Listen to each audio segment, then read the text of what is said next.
It's so sweet. It's so sweet to trust in Jesus, just to take him at his word, just to rest upon his promise, just to know the Savior. When God speaks, it's like I'm ready to battle. The stakes out of Seattle, fools be like cattle, so we rounding them up. Ice in the saddle when grabbing the reins. The only constant thing in life is constant change. Most heads can't hang cause they wasn't ready. Steady your head, study the word, walk in the light of the sun's reflection off the canvas of life, falling like night. If life is a cipher, the Christ is the right rhyme, and I'ma be the one to say verbally spray. Mental relate is so sweet, knowing the Lord of all creation. Revolutionize your whole mentality. Christ is the life, what I am to MC. Bringing it fat B, I am is not me. Check your history, the deal is revealing the hidden mystery. Names like Alpha and Omega, and now for something deep. Just knowing his name is plain sweet, and now for something even deeper. Just saying his name is even sweeter than that. Jesus, Come on.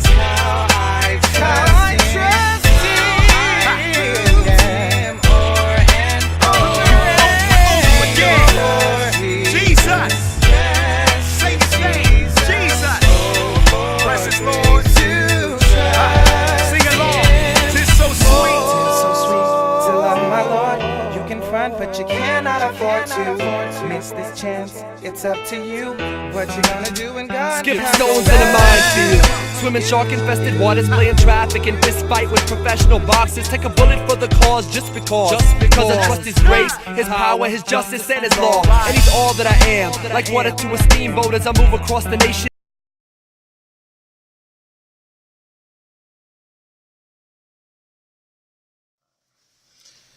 Good morning, YouTube. This is your man, Steven. Man, Happy New Year, everybody. It's been a while since I've done a video, but look, it's not my fault. Quick disclaimer. I had all this footage from Christmas and all this footage from New Year's. I did all these little blogs and things like that, put them on my phone, and then like a numbnut, deleted all of them. So, don't judge me. I'm a rookie in this thing. Just be patient. But so this is my first official video. Hopefully I'm able to record this video and put it on the channel without deleting and messing it all up. But it's New Year. It's a brand new year. Everybody's starting fresh and everything is great and everything is wonderful. I wanted to start off with giving you the results of Caleb's autism evaluation that we had back in December. We did go back to get his results on yesterday. They were pretty good.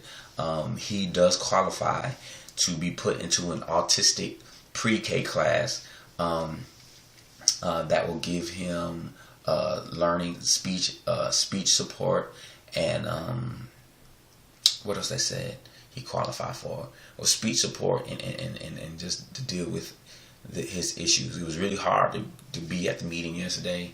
I was going to do a little bit of video yesterday, but I kind of didn't want to do that.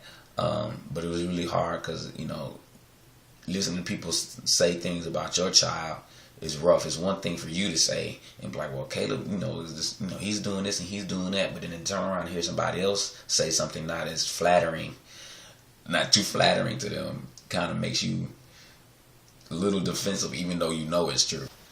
So what do you think? I think I'm relieved. I'm relieved that we finally know what's going on with him and what we can do to help him. I'm relieved. And even if they had said that, oh, he's fine and there's no issues, then I still would be relieved. Because now I know we could just beat his butt. It was good, though. I think that they have his best interest in mind, so I think it's going to work out fine. I am excited for him because the whole point of all this is that he's ready to be in school, be in a educational environment, learning environment by the time he's 5. And so him starting on Monday, he'll be starting on Monday in a pre-K class that was prepare him to go to kindergarten with, you know, all the issues that we had that we were saying that he's displaying. So I'm excited about that. It's a little surreal because he's a baby to me, and now he's going to school already. So that's 2 out of 3. Got 2 in school and 1 left. It's like, good Lord. So anyway, so I got this phone. Well, it wasn't a phone call. It was a text message. I got this text message from some anonymous person. They obviously was texting a friend. Obviously they got the number wrong, so it was texting me.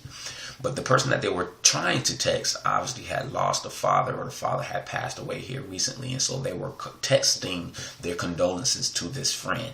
And so the text said something to the effect of, sorry to hear about your father. I can't imagine, how you must feel.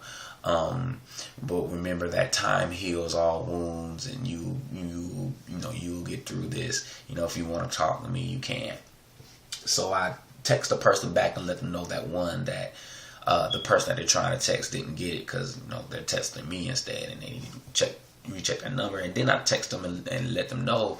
I put a message and said that even though time does heal all wounds, most scars are permanent. Time doesn't always heal a scar. I still have a scar on my head, my eyebrow right here. I don't know if you can see it, from when I was a child and I was flying a kite and wasn't paying attention to it. I ran to the back of a truck and bust my head, bust my eyebrow, or bust that big old gash on my head. That wound did heal, but as you see, that scar 20 something years later is still sitting there.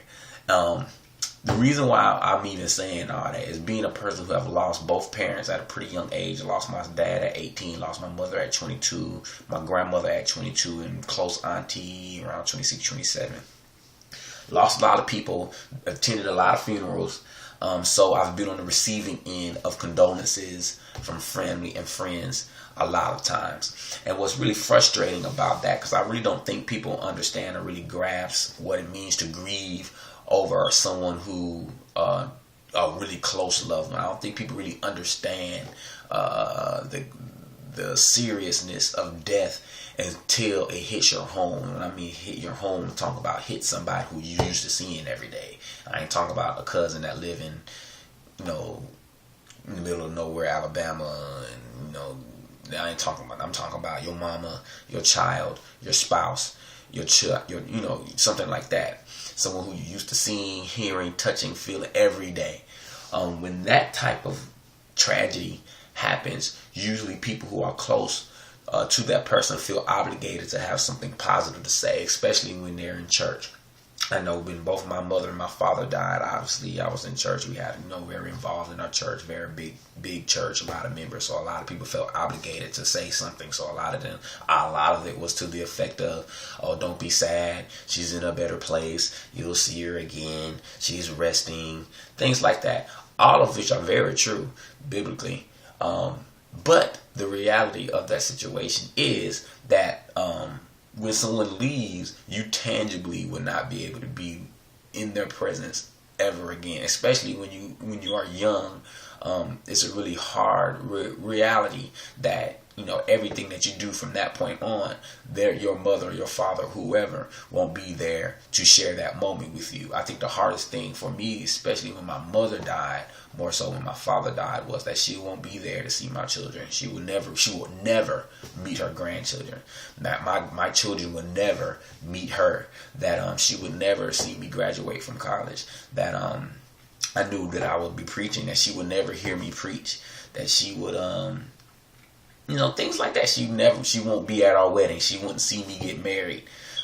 Things like that. Things that that a mother deserves to see a child do, that a child wants their mother to be present for. And that was sad for me. So at the time, I didn't want to hear she in a better place. I didn't necessarily want her to be in a better place at that moment. I wanted her to be here. That may sound selfish, but that's the reality.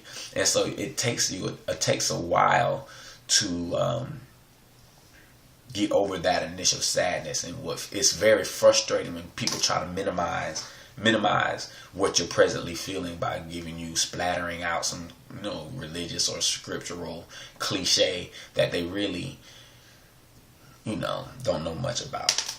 So my advice to you, for those who have close ones, because we're in the new year, it's 2012, and sometime in this year, we will lose some people. That's the reality. People die.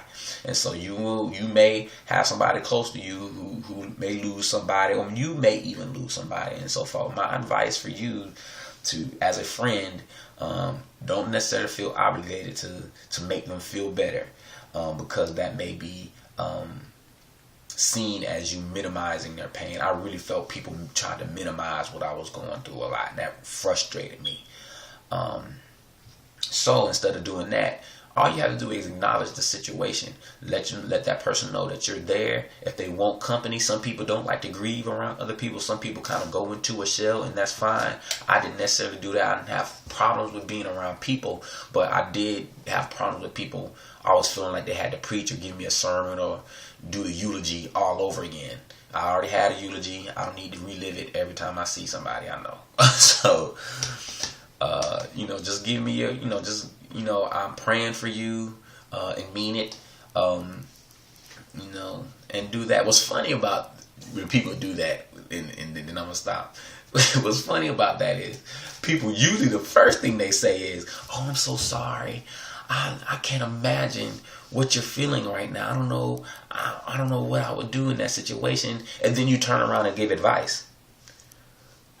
You just disqualified yourself from giving advice. You don't have to say anything. You just said, "I can't imagine how I would feel." All right, so don't try to.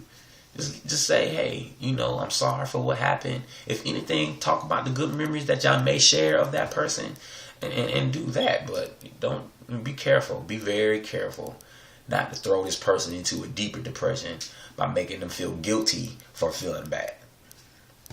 Because they're going to feel bad. It's a bad thing to not have the presence of somebody anymore.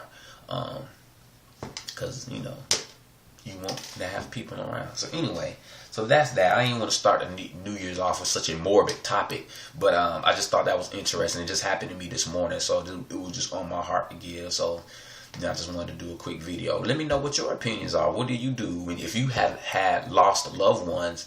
How did you take people's condolences, or if you know people around you or close to you who've lost loved ones, how did you give condolences? How do you think you should feel that? Please comment, subscribe, and everything, and let me know how you feel. So I'm hoping everybody's having a great day, having a brand new year. Hope everybody's doing wonderful and being blessed and favored and all that good stuff. But my final advice that I'll always leave you, put God first, and everything else will fall into place. And until we meet again, be blessed.